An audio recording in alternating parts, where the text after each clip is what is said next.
한국교회는 2000년대 들어 마이너스 성장이라는 말이 들리더니 2010년대에는 마이너스 성장이 고차가 되었습니다. 본 교단도 2010년 말에 285만의 교세가 2018년 말에는 255만 교세로 10% 이상 감소했습니다. 그 원인은 여러 가지가 있겠지요. 저출산, 또 경제 성장에 따라서 사람들의 종교심이 약화된 것, 분명한 이유가 있습니다. 그러나 더 중요한 이유는 교회가 세속화되고 교회 내분과 분열로 이를 실망한 사람들이 교회를 떠났기 때문입니다. 어떤 조사기관의 조사 결과에 따르면 예수님은 분명히 믿지만 특정 교회를 정하지 않고 이리저리 다니는 소위 가나안 신자의 수가 200만 명에 육박한다고 합니다. 이런 한국교회와 교단의 현실 속에서 우리는 느헤미야를 주목하게 됩니다. 그는 페르시아 아닥사스다 왕의 술 맡은 관원장이었습니다. 이 술 맡은 관원장은 왕의 최측근이고 고위 신분입니다. 그런데 그가 어느 날 예루살렘 성문이 불타고 예루살렘 성이 황폐하게 되었다는 소식을 듣고 울며 기도합니다. 그는 높은 자리, 편한 자리, 그런 자리를 얻기 위해서 울며 기도한 것이 아니라 비록 자기가 힘들지라도 자기 조국과 동족을 위하여 헌신할 기회를 달라고 하나님께 울며 기도했습니다. 그리고 하나님의 허락하심으로 유다 총독으로 부임하게 됩니다. 총독으로 부임해서 그날 밤 황폐하고 무너진 성벽을 둘러 살펴보고 지도자들을 불러서 이제 예루살렘 성을 건축해서 더 이상 수치를 당하지 말자, 그렇게 역설합니다. 느헤미야 당시 예루살렘이 처한 현실은 오늘 한국교회가 처한 현실과 흡사합니다. 오늘날 대다수 목회자가 사명자로서 자신의 사역을 성실히 감당하고 있지만 일부 목회자의 부도덕과 일부 교회의 내분과 분열로 말미암아 교회는 세상의 공격을 받고 있습니다. 교회가 정당하게 바른 말을 할지라도 세상은 비웃고 조롱합니다. 그리고 교회는 점점 위축되어 가고 있습니다. 이러한 상황에서 우리는 느헤미야처럼 결단해서 더 이상 교회가 세상의 수치를 당하지 않게 해야 되겠습니다.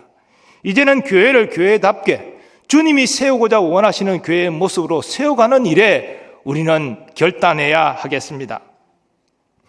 하나님께서는 본문의 느헤미야를 통해서 교회를 교회답게 세우기 위해 우리가 해야 할 일을 세 가지로 명령하십니다. 첫 번째, 하나님께서는 다시 말씀을 붙들라고 명하십니다. 느헤미야는 백성의 지도자들에게 예루살렘 성을 건축하자, 그렇게 요청하고 자기가 그 일에 솔선수범해서 나섭니다. 그래서 불과 52일 만에 4km에 이르는 예루살렘 성벽을 재건할 수 있었습니다. 그리고 즉시로 느헤미야는 학사 겸 제사장인 에스라와 함께 유대 공동체를 말씀의 공동체로 세우는 일에 헌신합니다. 예루살렘이 수치를 당한 것은 우리가 하나님 말씀을 떠났기 때문이다, 그런 확신했기 때문입니다. 이스라엘 자손은 7째 달에 수문학 광장에 모였습니다. 에스라에게 율법의 말씀을 읽어달라고 요청합니다. 에스라는 그들의 요청에 반응해서 새벽부터 정오까지 여호와의 율법책을 읽었습니다. 근데 자세히 보니까 에스라가 여호와의 율법책을 읽기 위하여 펼칠 때에 수문학 광장에 모인 유대인들이 벌떡 일어났습니다. 일어서서 여호와의 말씀을 받겠다는 것입니다.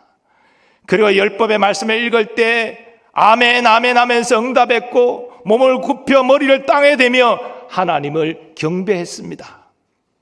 그리고 주위의 제사장과 레위인들이 그 에스라가 읽는 율법 말씀을 사람들에게 풀어서 설명하기 시작했습니다. 그 여호와의 율법 말씀을 깨달은 저들은 그렇게 살지 못한 것을 회개하면서 울었습니다. 그리고 이제는 여호와의 말씀대로 살겠다 결단하고 7월달 절기인 초막절 절기를 지켰습니다. 지금 우리에게도 가장 필요한 것은 하나님의 말씀을 붙드는 것입니다. 지금 한국교회의 모든 문제는 여호와의 말씀을 떠났기 때문입니다. 이건 사실 과거에도 반복된 일이지요. 초대 예루살렘 교회 그 순수한 신앙이 왜 중세 교회에서는 찾아보기 어려운 것입니까? 여호와의 말씀을 떠났기 때문입니다. 여호와의 말씀이 아닌 사람의 전통과 사람의 의식을 그들은 고집했습니다. 하나님의 말씀이 아닌 돈을 쫓아서 세상 부귀 영화를 쫓아서 살아갔습니다. 지도자들이 이런 일에 앞장섰습니다. 우리는 다시 말씀으로 돌아가야 됩니다. 성경의 말씀을 붙들고 순종해야 됩니다. 성경 말씀에 답이 있고 소망이 있고 생명이 있고 능력이 있습니다. 이러한 사실은 우리 각 개인에게도 우리 교회에도 그대로 적용됩니다. 과거 우리 믿음의 선진들, 이 자리에 계신 부모님들, 할아버지 할머니들, 어렵고 보잘것없는 예배당에서 예배 드렸습니다. 과거에는 전기불도 들어오지 않아서 초롱불을 켜고 밤에 하나님께 예배 드렸습니다. 그런데도 그들의 마음은 여호와의 말씀을 사모하는 말씀으로 충만했고, 그리고 간절히 밤을 새며 기도했고 하나님을 경외했습니다. 그때 한국교회는 뜨거웠습니다. 부흥했습니다. 세상의 인정을 받았습니다. 어려운 일이 있으면 교회에 찾아와서 먼저 도움을 구했습니다. 하나님께서는 믿음의 선진들의 그 신앙을 회복하라 우리에게 말씀하십니다. 개혁교회, 우리 장로교는 성경과 설교가 중심입니다. 성경은 장식품이 아니지요. 우리 생명의 양식입니다. 매일매일 영적으로 섭취해야 될 영혼의 양식이지요. 매일 성경을 읽고 묵상하고 영혼의 양식으로 삼으시기 바랍니다. 그 말씀대로 살아가기로 몸부림치는 여러분 되시기 바랍니다. 그리고 강단에서 생명의 말씀이 증거될 수 있도록 기도해 주시기 바랍니다. 또 생명의 말씀을 사모하는 여러분 되시기 바랍니다. 말씀을 붙잡고 나아갈 때 우리의 신앙생활은 회복될 것입니다. 하나님께 영광 돌리고 신령한 은혜를 누리게 될 것입니다. 말씀을 붙잡고 나아갈 때 우리 교회는 주님이 원하시는 생명이 풍성한 교회가 될 줄 믿습니다. 하나님께서 우리 모두에게 하나님 말씀을 붙드는 은혜 주시기를 소원합니다. 두 번째로 하나님께서는 말씀으로 교회를 기억하라 명하십니다. 느헤미야는 성벽을 재건하는 일에 앞장섰을 뿐 아니라 유대 공동체를 에스라와 함께 말씀 공동체로 세워가는 일에 앞장섰지요. 그런데 거기에서 끝나지 않았습니다. 이제는 말씀대로 살아가는 기억 운동에 앞장섰습니다. 말씀을 깨달았다면 그 말씀대로 우리의 삶 가운데 살아가는 것이 마땅하기 때문이지요. 그래서 동족 유대인에게 고리의 이자를 받지 못하게 했습니다. 가난하고 소외된 자들을 돌보는 상생의 공동체를 이루도록 힘을 썼습니다. 그리고 이 일에 느헤미야는 자신이 본을 보였습니다. 그는 유다 총독이기 때문에 백성에게 세금을 징수해서 얼마든지 총독의 녹봉을 받을 수 있었습니다. 그러나 그렇게 하지 않았습니다.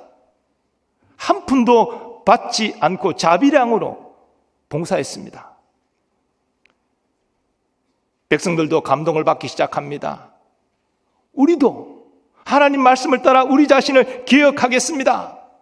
그렇게 결단하며 그들은 이방인과 통혼하지 않을 것을 결정했고 성실한 11조 생활을 결단했으며 그리고 또한 안식일을 온전히 지킬 것을 결단했습니다. 말씀을 깨달은 이스라엘 자손이 스스로 개혁의 주체가 된 것입니다. 1517년 마틴 루터를 통해 시작된 종교개혁도 하나님 말씀으로 돌아가는 영적 개혁 운동이었습니다. 당시 로마 가톨릭은 여러 가지 말씀에 위배된 요소들이 많았습니다. 무엇보다도 일반 신자들에게 성경을 읽지 못하도록 라틴어 성경만을 고집했습니다. 그리고 그들은 전통과 미사 의식 자체에만 집중했습니다. 그리고 많은 지도자들은 돈으로 사제의 자리를 사고 세상 방식을 따라서 부귀영화를 쫓아서 살아갔습니다. 이 모든 것들이 말씀에서 벗어난 것입니다. 잘못된 것입니다. 그래서 종교개혁 운동이 일어났습니다. 우리도 말씀으로 우리의 신앙과 우리 교회를 바르게 개혁해야 됩니다. 개혁교회의 이 중심 모토는 하나님 말씀으로 끊임없이 개혁해 가는 것입니다. 왜냐하면 이 땅에 완성된 교회는 없기 때문이죠. 얼마든지 부족하고 연약한 부분이 있기 때문에 끊임없이 말씀으로 교회를 개혁해 가는 것이 우리 장로교 개혁교회의 전통인 것입니다. 우리 신앙생활과 교회생활은 말씀이 아니라 세상 가치관을 따르는 요소가 있지는 않습니까? 우리가 말로는 하나님의 영광을 위하여 교회의 유익을 위하여 봉사한다, 헌신한다 말은 하지만 그저 자기 유익과 만족을 위해서 우리는 봉사하고 있지 않습니까? 교회가 오랫동안 간섭적으로 여기지고 행해진 것이 있지만 그것이 말씀에서 벗어난 것은 없습니까? 교회 지도자들이 예수님을 닮은 섬김을 강조하지만 실제로는 성도 위에 군림하고자 하고 있지는 않습니까? 우리가 하나님께 드리는 예배는 과연 하나님이 기뻐 받으실 만한 예배입니까? 아니면 사람을 만족하게 하는 예배입니까? 우리는 말씀을 통해서 이것을 끊임없이 점검하고 잘못된 것이 있으면 바로 잡는 개혁을 해야 됩니다. 주님께서는 우리와 우리 교회가 말씀으로 세워져서 새로워져서 주님 앞에 영광스러운 존재, 교회가 되기를 원하십니다. 이는 곧 물로 씻어 말씀으로 깨끗하게 하사 거룩하게 하시고 자기 앞에 영광스러운 교회로 세우사 티나 주름 잡힌 것이나 이런 것들이 없이 거룩하고 흠이 없게 하려 하심이라. 아멘. 세 번째로 하나님께서는 말씀으로 개혁하는 일에 하나가 되라 명하십니다. 느헤미야가 단시일 내에 예루살렘 성벽 재건할 수 있었던 것, 유다 백성들이 한 마음이 되었기 때문입니다. 또는 에스라와 더불어서 유대 공동체를 말씀 공동체로 세우고 개혁할 수 있었던 것, 많은 사람이 한 마음으로 동참했기 때문입니다. 물론 이 과정 가운데 어려움은 있었지요. 이방인인 도비야, 산발랏 이런 사람들은 예루살렘이 재건되면 자기들 사마리아가 위협받을 것을 걱정해서 회방작전을 펼쳤습니다. 또 말씀으로 기억하는 일에도 개인의 이익관계가 부딪혔을 때 강하게 거부하는 유대인들도 있었습니다. 그러나 대다수 사람들이 이 일에 한마음이 되었기 때문에 모든 일이 순종하게 이루어질 수 있었습니다. 이처럼 주 안에서 말씀 안에서 하나 되는 것이 참으로 중요합니다. 여호수아를 보면 여호수아가 은퇴하면서 하나님께서 이스라엘 자손을 애굽에서 가나안 땅까지 어떻게 인도하셨는지를 설명하면서 이제 한 마음으로 여호와를 섬기기로 결단하라 요청하는 내용이 나옵니다. 이제는 여호와를 경외하며 온전함과 진실함으로 그를 섬기라. 너희의 조상들이 강 저쪽과 애굽에서 섬기던 신들을 치워버리고 여호와만 섬기라. 만일 여호와를 섬기는 것이 너희에게 좋지 않게 보이거든 너희 조상들이 강 저쪽에서 섬기던 신들이든지 또는 너희가 거주하는 땅에 있는 아모리 족속의 신들이든지 너희가 섬길 자를 오늘 택하라. 오직 나와 내 집은 여호와를 섬기겠노라. 이에 이스라엘 자손이 한 마음으로 이렇게 결단합니다. 우리가 결단코 여호와를 버리고 다른 신들을 섬기기를 하지 아니하오리니 이는 우리 하나님 여호와께서 친히 우리와 우리 조상들을 인도하여 애굽 땅 종되었던 집에서 올라오게 하시고 우리 목전에서 이 그 큰 이적들을 행하시고 우리가 행한 모든 길과 우리가 지나온 모든 백성들 중에서 우리를 보호하셨음이며 여호와께서 또 모든 백성들과 이 땅에 거주하던 아모리 족속을 우리 앞에서 쫓아내셨음이라. 그러므로 우리도 여호와를 섬기리니 그는 우리 하나님이심이니이다. 아멘. 그리고 이후에 일어난 일을 성경은 이렇게 증거합니다. 이스라엘이 여호수아가 사는 날 동안과 여호수아 뒤에 생존한 장로들, 곧 여호와께서 이스라엘을 위하여 행하신 모든 일을 아는 자들이 사는 날 동안 여호와를 섬겼더라. 아멘. 여호와를 한 마음으로 섬기는 이때가 이스라엘 역사상 가장 태평할 때였습니다.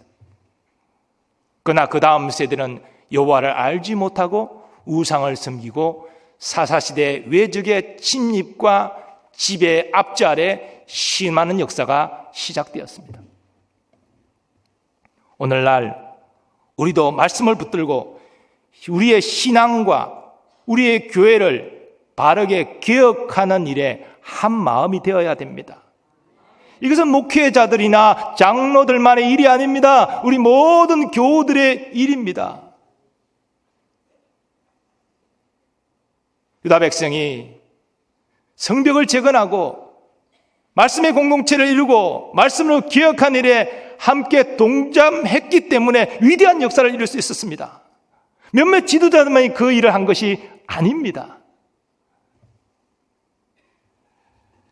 먼저 이런 의미에서 우리 교회가 하나님 중심 교회가 되기를 원합니다. 하나님의 영광을 위하여 존재하는 교회가 되죠. 우리가 하나님의 나라와 하나님의 의를 먼저 구하면 하나님 우리의 삶에 필요한 것을 다 채워주실 줄 믿습니다. 우리 교회에 필요한 것들을 다 채워주실 줄 믿습니다. 오직 말씀으로 개혁할 때만이, 이 일에 한마음이 될 때만이 하나님 중심의 교회가 될 줄 믿습니다. 그러므로 모든 교회가 한마음으로 말씀을 붙들고 여러분 자신의 신앙을 기억하시고 우리 교회를 하나님이 기뻐하시는 생명이 풍성한 교회로 세워 나가기를 소원합니다. 그리고 모든 교회가 하나님이 주시는 그 생명이 풍성한 교회에서 행복한 신앙생활 하시기를 축복합니다. 사랑하는 교우 여러분, 우리는 더 이상 세상의 조롱과 수치를 계속 받아서는 안 됩니다. 이제는 교회에 대한 세상의 조롱과 비난의 굴레를 벗어나야 합니다. 여호수아 5장 9절에는 이런 말씀이 있습니다. 내가 오늘 애굽의 수치를 너희에게서 떠나가게 하였다 하셨으므로 그곳 이름을 오늘까지 길갈이라 하느니라. 이 말씀은 이스라엘 자손이 여호수아 인도로 가나안 땅에 처음 들어갔을 때 하나님께서 광야 생활에 태어난 사람들은 할례를 받지 못했기 때문에 선민된 백성의 표 할례를 받으라, 그 명령을 내리셨습니다. 적들이 바로 앞에 있는데 할례를 하면 며칠을 꼼짝 못합니다. 그러나 이스라엘 자손이 하나님 말씀에 순종합니다. 그때 이 말씀이 주어졌습니다. 애굽의 수치를 내가 굴러가게 하리라.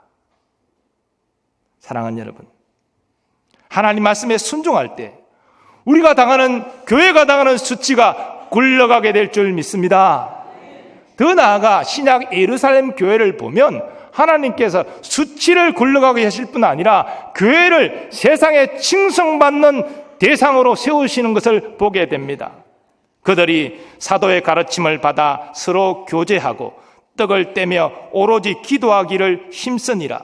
사람마다 두려워하는데 사도들로 말미암아 기사와 표적이 많이 나타나니 믿는 사람이 다 함께 있어 모든 물건을 서로 통용하고 또 재산과 소유를 팔아 각 사람의 필요를 따라 나눠주며 날마다 마음을 같이하여 성전에 모이기를 힘쓰고 집에서 떡을 떼며 기쁨과 순전한 마음으로 음식을 먹고 하나님을 찬미하며 또 온 백성에게 칭송을 받으니 주께서 구원받는 사람을 날마다 더하게 하시니라. 아멘. 오늘 봉독한 예루살렘 교회는 세상 온 백성의 칭송을 받았습니다. 주께서 구원받는 자의 수를 날마다 더하게 하셨습니다. 이 영광스러운 모습을 나타냈습니다. 이 일이 어떻게 시작되었습니까? 그들이 사도의 가르침을 받았습니다. 사도의 가르침을 받고 순종했습니다. 사도는 자신들의 생각을 전하지 않았습니다.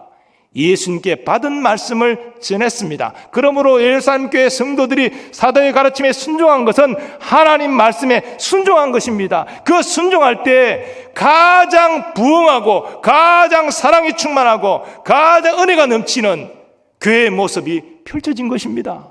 그래 그 모습을 보면서 온 백성이 믿지 않는 자들이 칭송했습니다. 저렇다면 나도 예수 믿고 싶다. 날마다 구원받는 자의 수가 더해졌습니다. 여러분, 이러한 영적 원리는 오늘날도 유효합니다. 성경 말씀은 우리의 신앙과 행위의 정황무한 법칙입니다. 우리는 말씀을 떠나서는 어디서도 만족을 누릴 수 없습니다. 여러분, 돈으로 만족을 합니까? 자리가 높아지면 만족이 됩니까? 일시적인 것입니다. 오직 하나님만이 우리에게 참 만족을 주시는 줄 믿습니다. 참 평안도, 진정한 기쁨도 하나님의 말씀을 통하여 우리에게 주어지는 줄 믿습니다. 말씀은 길이요 진리요 생명입니다. 그러므로 설교자는 자신의 생각을 강단에서 전하는 것이 아니라 하나님의 말씀을 배달하는 자인 줄 믿습니다. 자신의 생각을 전하지 않고 하나님 말씀을 그대로 전할 수 있도록 기도해 주시기 바랍니다. 그 진리의 말씀을 사모하시기 바랍니다. 하나님의 말씀을 듣고 깨닫고 감동받을 때 우리는 그렇게 살아가기로 결단하게 되는 것입니다. 그럴 때 우리는 말씀으로 우리 신앙을 개혁하고 교회를 바르게 개혁할 수 있는 것입니다. 물론 유다 공동체처럼 방해하고 공격하는 세력들이 있을 것입니다. 우리가 바르게 신앙을 개혁하고 교회가 하나님 기뻐하시는 교회로 다시 태어나기 위해 몸부림칠 때 어찌 방해와 공격이 없겠습니까? 그럼에도 불구하고 우리가 말씀 붙잡고 기도하고 한마음이 되어 나가면 반드시 승리하게 될 줄 믿습니다. 2020년 우리 모든 교우들이 느헤미야의 영성을 가지기를 소원합니다. 느헤미야처럼 말씀 붙잡고 말씀으로 기억하고 이 일에 한마음이 되도록 인도하고 동참하고 솔선수범하는 여러분 되시기를 축복합니다. 그래야 우리의 신앙이, 우리의 교회가 하나님이 기뻐하시는 교회의 모습으로, 신앙의 모습으로 변화되기를 소원합니다. 그것이 말씀으로 우리의 신앙이 새로워지는 것이고 우리 교회가 새로워지는 것입니다. 이것이 영어로 리바이벌, 부흥이라고 하는 것입니다. 부흥은 하나님 말씀을 깨달아 그 말씀대로 살아가려고 순종하는 곳에 임하게 됩니다. 우리가 말씀으로 새로워지는 부흥을 소망하고 이 거룩한 일에 한 마음이 되어 나아갈 때 하나님은 우리와 우리 교회에 거룩한 부흥을 허락하여 주실 줄 믿습니다. 여러분 모두 올 한 해 말씀으로 새로워지는 하나님의 부흥을 꿈꾸면서 이 일에 한 마음이 되어 마침내 하나님의 때 성령의 충만한 기름 부으심을 통하여 진정한 영적 부흥을 경험하는 은혜가 있으시기를 예수님의 이름으로 축원합니다.